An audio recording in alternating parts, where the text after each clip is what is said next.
بسم اللہ الرحمن الرحیم۔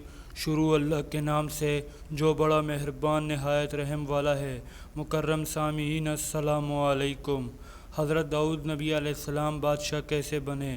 جب طالوت بنی اسرائیل کے بادشاہ بن گئے تو آپ نے بنی اسرائیل کو جہاد کے لیے تیار کیا اور ایک کافر بادشاہ جالوت سے جنگ کرنے اپنی فوج کو لے کر میدان جنگ میں جا نکلے۔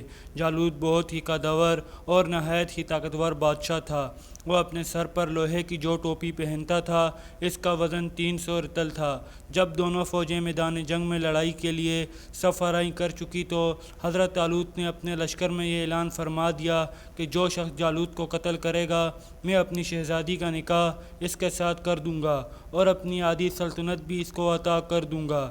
یہ فرمان شاہی سن کر حضرت داؤد علیہ السلام آگے بڑھے، جو ابھی بہت ہی کم سن تھے اور بیماری سے چہرہ زرد ہو رہا تھا اور غربت و مفلسی کا یہ عالم تھا کہ بکریاں چرا کر اس کی اجرت سے گزر بسر کرتے تھے۔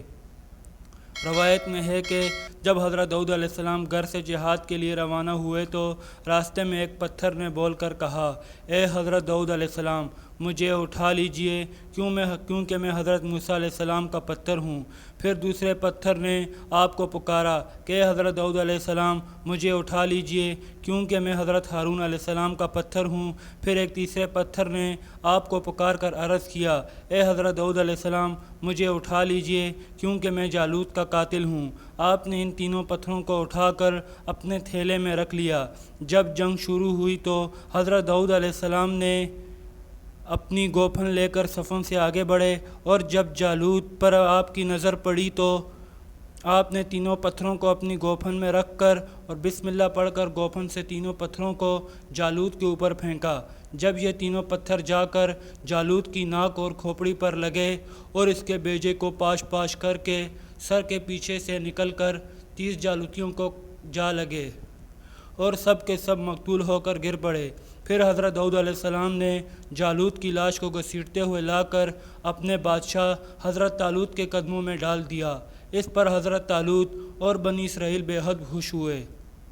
جالوت کے قتل ہو جانے سے اس کا لشکر بھاگ نکلا اور حضرت طالوت کی فتح مبین ہو گئی، اور اپنے اعلان کے مطابق حضرت طالوت نے حضرت داؤد علیہ السلام کے ساتھ اپنی لڑکی کا نکاح کر دیا اور اپنی آدھی سلطنت کو بھی ان کا سلطان بنا دیا۔ پھر پورے 40 برس کے بعد حضرت طالوت بادشاہ کا انتقال ہو گیا تو حضرت داؤد علیہ السلام پوری سلطنت کے بادشاہ بن گئے، اور جب حضرت شمویل علیہ السلام کی وفات ہو گئی تو اللہ تعالیٰ نے حضرت داؤد علیہ السلام کو سلطنت کے ساتھ نبوت سے بھی سرفراز فرما دیا۔ آپ سے پہلے سلطنت اور نبوت دونوں اعزاز ایک ساتھ کسی کو بھی نہیں ملے تھے۔